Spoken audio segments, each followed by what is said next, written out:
I would say like an 8 or a 9, probably. I'd say an 8. Oh man, I'm like 10.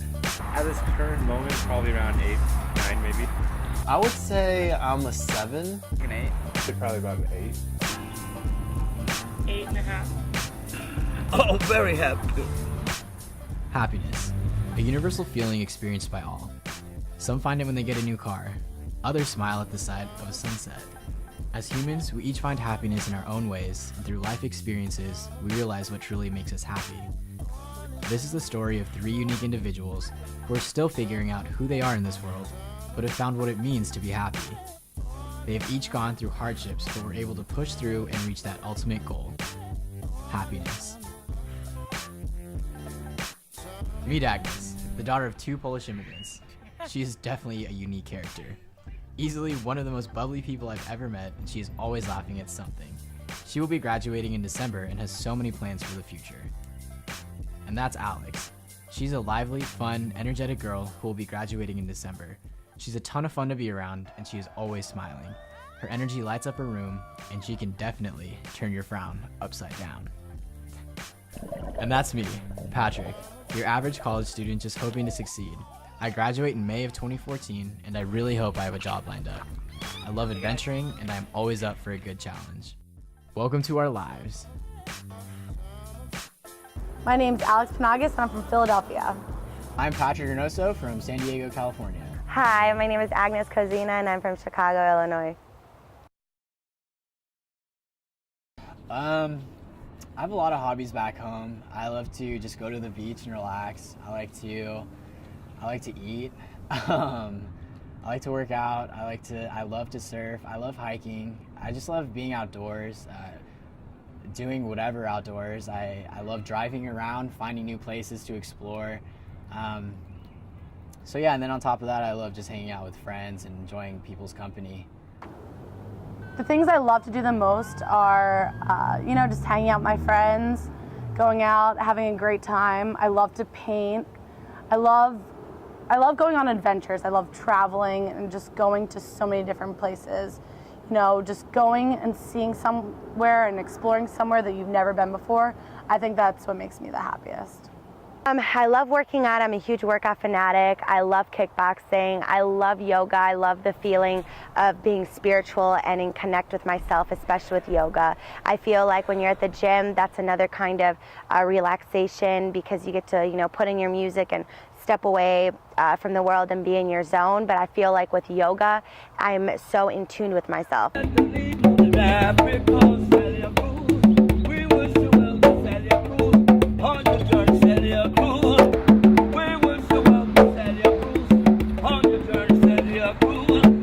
Okay, so on a scale of 1 to 10, I'd say I'm right now about a 7.5.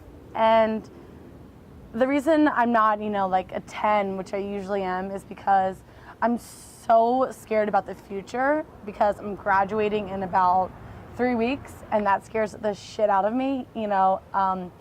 I try and stay present, try and stay in the moment, and just let my life happen, but it's so scary not knowing what I'm going to do with my life, just all the worries of, am I going to find a job? Like, what even do I want to do, so I think that is why I'm not at a 10. I think the way that I can get back to being at my truly happiest state is just by, letting life go, and I think all things will work out in the end. I just need to keep realizing that I need to just stop stressing about the future and just let it all unveil itself. I don't know, I'd say I'm a 9.5. I'm just I'm happy with life right now. I'm content with where I'm at this stage of my life. I'm really happy that my family is healthy, my friends are healthy, and I think that's the most important thing to me. I don't know, I wake up in the morning joyful, jovial.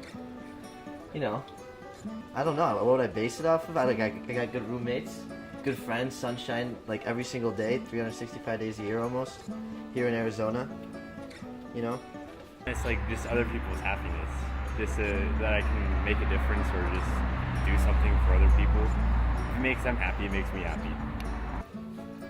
Probably my friends, animals, trees, life, just life in general, like, you know.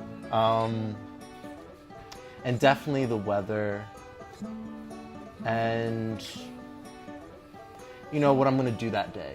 Like if it's like a boring day, like I may not be quite happy. But if it's a fun day, I'm gonna be happy, you know?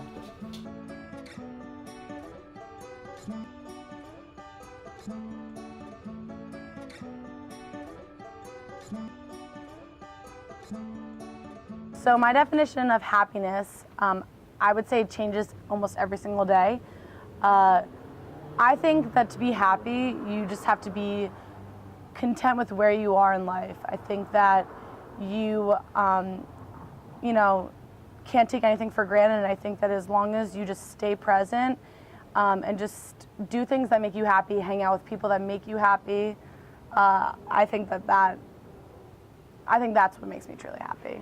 You need to constantly work on it every single day, because you're not just going to wake up your happy self every single day. There's going to be things that bring you down and things that are going to, you know, make you upset and unhappy, but you just need to work on those things to get back to your happy state. Happiness to me means doing what you love and doing what you want to do for yourself. If it means traveling and going out there and escaping this whole bubble that we're living in to go and experience a different culture, go do that, because doing that you get to be in a whole different environment, interact with a lot of different people, and get to see what else is out there in the world besides what you live in. For me, happiness means laughing and smiling. It means surrounding myself with the people that give off really good energy. You know, positive energy does a lot on us, and it's a huge influence. And when you're with positive, happy people, you know, that energy wipes off on you, and you're being happy as well. My definition of happiness, I think there's a wide variety of answers for that question. For me personally, I think the definition of happiness is being content with where you are in life and appreciating what you have in your life. As simple as that sounds, it's really key to just realize the things around you, and once you can realize what you have and not just like objects, but you know, family and friends, once you can realize how blessed and fortunate you are, I think it could definitely bring a smile to your face. And so yeah, the definition of happiness to me is being content with where you're at in life and just smiling about everything.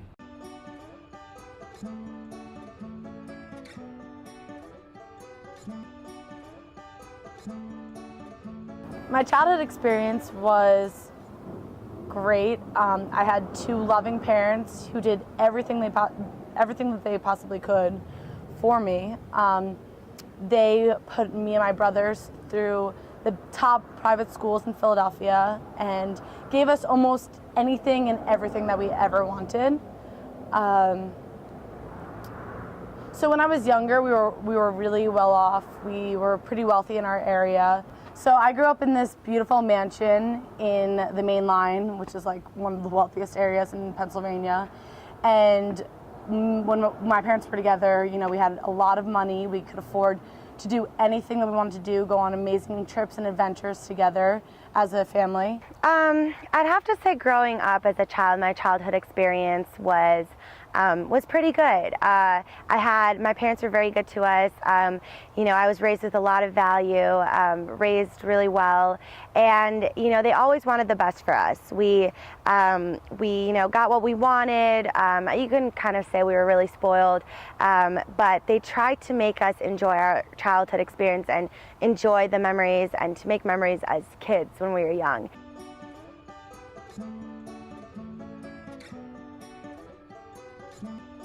I think children have a certain sense of happiness where they can be happy about anything, like the smallest things in life. They, you know, go on a swing set and are so happy just flying and, you know, just letting loose. They just see bubbles and smile. They just get happy about the littlest things in life. And I think that's what's so important about childhood happiness. I feel like comparing childhood happiness to like adult happiness or my happiness now, Personally, I'd say it's the same because I try to have that mentality of a child. I've tried to have that my whole life.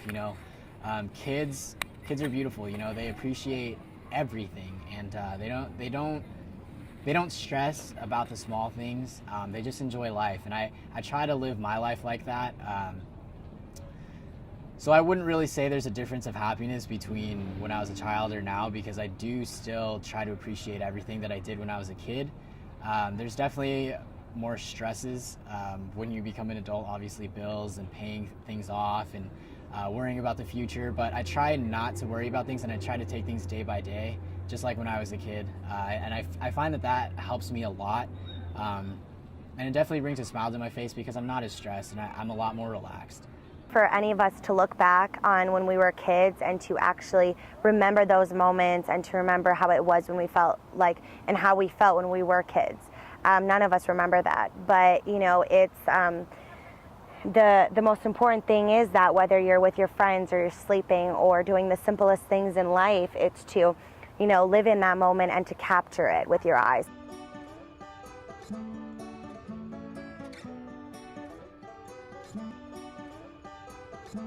So I don't think I've had that much of a hardship in my life compared to most other people. I think that I've had a really, really good life so far, that I don't think that there's anything that's brought me down terribly compared to most other people. But I'd say the thing that I've struggled with the most is when my parents got a divorce. When they got a divorce, we lost so much money because we had to sell our huge mansion, and we got almost nothing for it because of the economy then in the market. And I think that that really brought me down, because at that time I was, just happy with the things that I was happy with the material things that I wanted and had. So I think when my parents got a divorce, I was in a really weird, bad place, because I didn't know what to do to make me happy anymore. Even though I was still like a kid, I was taking advantage of like the stupid materialistic things that I thought would make you happy. I used to be a very negative person. A lot of people, when they look at me, they don't think that at all, because I'm very live, I'm very bubbly, I'm very outgoing, and I'm a very, cheerful person. But I feel like for the last couple of years, I had to put on an act. A lot got to me. I kind of fell into this like hole, you can say, whether it was friends, family, drinking, going out, college life, partying, being homesick, which had a lot to do with it. I feel like all of it just came on top of me and fell all on top of me, that even though I was out doing all this stuff and interacting and being out all the time, I feel like I really was like stuck in this like bubble that I couldn't really get out of and I couldn't really explain. Being negative didn't help either. And it got so bad to the point where it just came to that point where I was just standing in front of the mirror and I just kind of wanted to end my life right then and there. I didn't really have an explanation for it or why, but I felt like I just couldn't handle it anymore. I had nothing to look forward to, and I just wanted to really just leave and just go away. So back in 2010, after I graduated from high school, my stepdad was stationed in Japan. So I helped my family move over there. We were there for about a month. At the end of July, my mom called me to her room, and she sat me on the bed, and right away I could tell something was wrong. So I started crying because I felt like I knew what was going on, but I didn't. And so I asked her, I said, "Mom, what's going on? Like, are you okay?" She looked me straight in the eyes and said, "Patrick, I was diagnosed with stage 4 lung cancer." And I didn't know what to think, honestly, because I was like, what? Like, is this a dream? Is this really happening? And she said, well, they don't really have the technology we have back home here in Japan, so it could be a fungal infection. They're just not sure, so they're going to medevac us back to San Diego where they can run further tests. So 2 or 3 days after that, we were medevac back to San Diego, where they did run further tests on my mom, and it was indeed proven that she did have stage 4 lung cancer. They gave her about 6 months to live if she didn't get any treatments right away. So obviously we got her on some treatments. They had this new medicine that they said could possibly work for her. And then after that, they put her on chemo. She lost all her hair. She lost a lot of weight. And it was devastating to see my mom, 85 pounds, bald. It was rough. But luckily, I was fortunate enough to have her for about 1.5 years, so a little longer than 6 months. And, I say I got a lot closer to my mom. I didn't think it was possible to get any closer to her, but through her cancer treatments and through everything, we definitely built a bond. And I definitely appreciate having a mom a lot more now. It's sad to me when I see people take their moms for granted, or even just like hearing people talk to their moms on the phones at school. I wish I could just call my mom and talk to her, but I can't.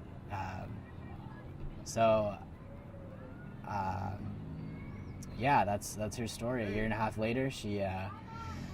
I was actually a sophomore. I was getting ready for finals, and my stepdad called me and said, "Hey, you need to get back to San Diego. Your mom's in the hospital." And I didn't think anything of it because she was always in the hospital. So I said, she'll be okay. I need to finish finals, and then I'll be home for summer. He said, "Patrick, you need to be home now." So the next day, I drove out to San Diego. I drove straight to the hospital where they were keeping my mom basically awake to see me. And when I saw her, she was on some medication and she couldn't really talk, but she was very coherent. She could see me and everything. And she broke my heart because when I got there, she was like, "Patrick, what are you doing here? You're supposed to be at school." And it was just really sad because she had no idea that she was gonna die. So that was really hard, but I got to hold her hand. I got to say my final goodbyes, and then that night they drugged her and basically kind of just like let her sleep so she wouldn't suffer. And then 2 days after that, she passed. So It's a long story, but I came from LA and I went to Texas, and then I flew in here to visit my friend, and we just had some burgers, and it's like really gorgeous out right now. And I also ran a little bit, so I'm like a little like pumped up. So yeah, cool. I'm pretty happy.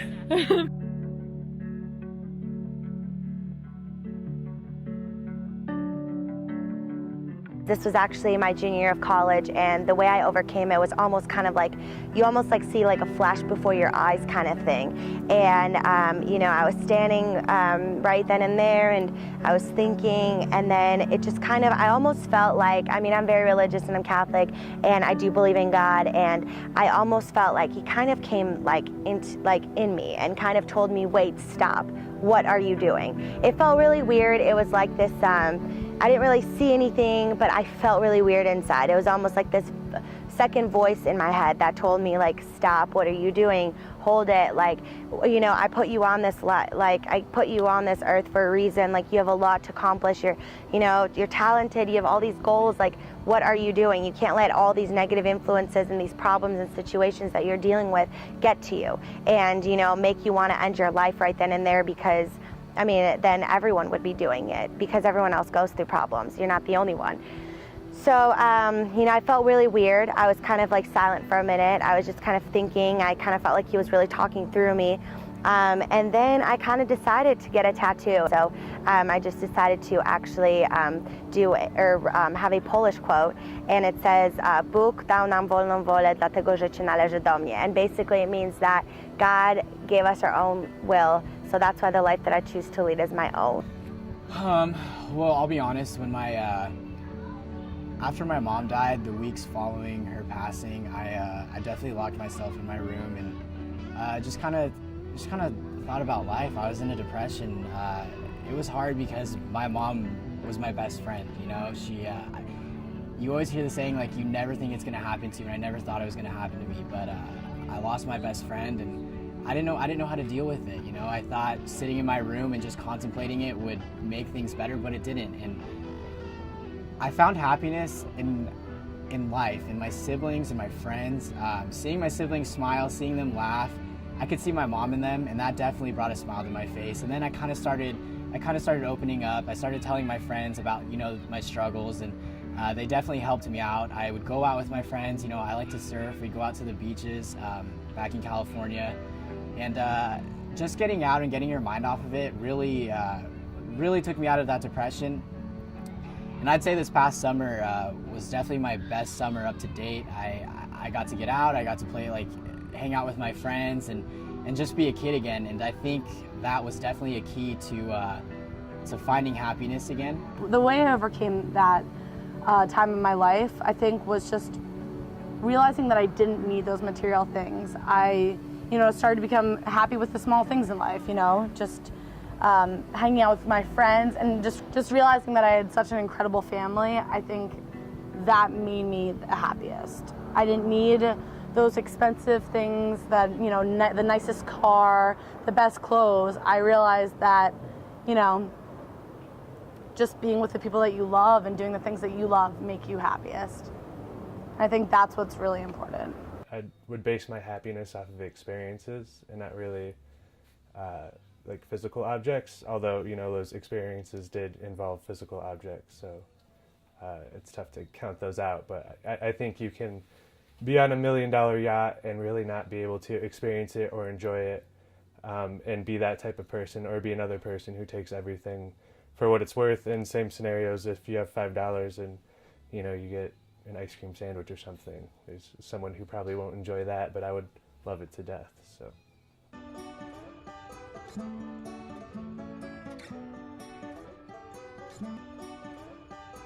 in this day and age, people sometimes think they have this false connotation that the more money you have or the more material objects you have, the happier you'll be. When in fact, in my life experience and in other people's life experiences, I've noticed that people aren't necessarily happy with what they have or how much money they have. It's who they surround themselves with and the experiences they go through, I heard a statistic not too long ago that America is one of the wealthiest countries, but we are ranked, I think, 23rd or 25th for the happiest country. And so I think that speaks volumes on money doesn't really mean much. It's, like I said, it's who you surround yourself with and the experiences that you go through and what you make out of life, and appreciating the small things.